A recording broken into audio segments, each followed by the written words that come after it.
আসসালামু আলাইকুম ভিউয়ার্স। আমাদের অনেকেই অনেক প্রাইভেট ডকুমেন্ট এবং কিছু গুরুত্বপূর্ণ অফিসিয়াল ডকুমেন্ট থাকে যেগুলোকে পাসওয়ার্ড দিয়ে লক করতে হয়। তো যে কোনো ফোল্ডারকে কীভাবে খুব সহজেই পাসওয়ার্ড সেট করবেন তা শিখে নিন এই টিউটোরিয়ালে। তো এই কাজটি করার জন্য আমাদের উইন্ডার নামের এই ছোট্ট সফটওয়্যারটি প্রয়োজন হবে। তো এই সফটওয়্যারটি ডাউনলোড করার লিঙ্ক আমি আমার এই ভিডিওর ডেসক্রিপশন বক্সে দিয়ে দেব। তো আমরা এই সফটওয়্যারটি ডাউনলোড করে অলরেডি ইনস্টল করেছি। তো এই সফটওয়্যারটি দিয়ে কীভাবে কাজ করবেন তা এখন দেখব। তো আমরা এখানে একটি ফোল্ডার দেখতে পাচ্ছি ইনফো রিলেট। তো আমি মনে করি এই ইনফো রিলেট সফটওয়্যারে আমার গুরুত্বপূর্ণ দুইটি ইমেজ রয়েছে, বা আমার ভিডিও থাকতে পারে, আমার ওয়ার্ড ডকুমেন্ট থাকতে পারে, যে কোনো ফাইল থাকতে পারে। তো এই ফোল্ডারটি লক করার জন্য প্রথমে আমাদেরকে এই ফোল্ডারের উপর রাইট ক্লিক করতে হবে। অবশ্যই আগে কিন্তু উইন্ডার সফটওয়্যারটি ইনস্টল করে নিতে হবে, আর যেমনটা আমরা আগেই করে নিয়েছি।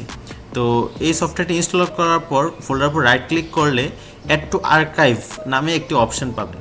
তো এই অ্যাড টু আর্কাইভে যাওয়ার পর এই নিচে একটি অপশন দেখতে পারবেন সেট পাসওয়ার্ড।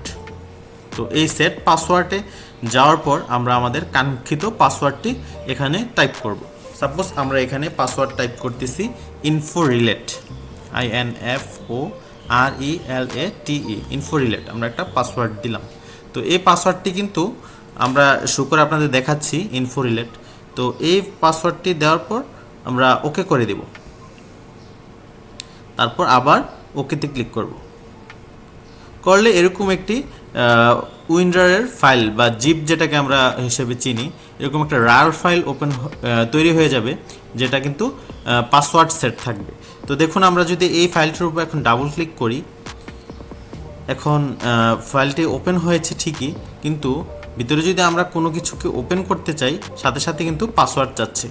তো এখানে পাসওয়ার্ড দেওয়া ব্যতীত কিন্তু এই কোনো ফাইল আমার ওপেন হবে না।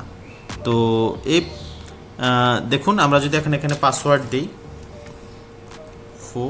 রিলেট, যেটা আমরা দিয়েছিলাম, এখন যদি ওকেতে ক্লিক করি, তাহলে কিন্তু আমার সেই কাঙ্ক্ষিত ফাইলটি ওপেন হবে, অন্যথায় কিন্তু ওপেন হবে না। তাছাড়া আমরা যদি উইন্ডার থেকে আমাদের এরকম ইনফো রিলেট সফটওয়্যার ফোল্ডারটিকে যদি আমরা আনজিপ করতে চাই, তাহলে এই ইনফো রিলেটের উপর রাইট ক্লিক করে এই যে এক্সট্রাক্ট ফাইলস নামে একটা অপশন পাবো। তো আমরা আমাদের ডেস্টিনেশন দিয়ে দেবো কোথায় এটা আমরা এক্সট্রাক্ট করতে চাচ্ছি।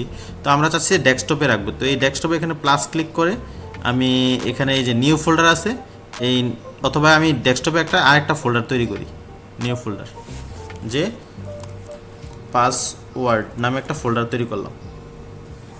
এই পাসওয়ার্ড ফোল্ডারটাকে সিলেক্ট দেওয়ার পর আমরা যদি ওকে দিই, তাহলে কিন্তু ডেস্কটপে এই পাসওয়ার্ড ফোল্ডারে চলে যাবে। তো এখন কিন্তু আমার এই ফাইলগুলো আনজিপ করার জন্যও কিন্তু আবার পাসওয়ার্ড চাচ্ছে।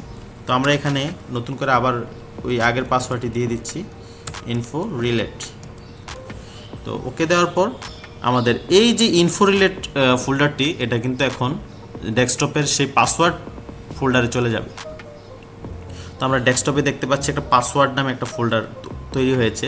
তো এটাতে ডাবল ক্লিক করলে দেখুন ইনফো রিলেট, ওই যে আমরা ইনফো রিলেটটাকে আনজিপ করেছি সেটা কিন্তু এখানে চলে এসেছে। দেখুন আমাদের ফটোগুলোও চলে এসেছে। এভাবেই আমরা পাসওয়ার্ড প্রটেক্টেড যে কোনো জিপ ফাইল, যেটাকে আমরা পাসওয়ার্ড প্রটেক্ট করেছিলাম পাসওয়ার্ড দিয়ে, সেটা এভাবে আনজিপ করতে পারি। তো এই ভিডিওটি যদি আপনাদের ভালো লেগে থাকে, তাহলে অবশ্যই চ্যানেলটিকে সাবস্ক্রাইব করে পাশের বেল আইকনটি বাজিয়ে দিবেন এরকম নিত্য নতুন সব টিউটোরিয়াল পাওয়ার জন্য। ধন্যবাদ। আসসালামু আলাইকুম।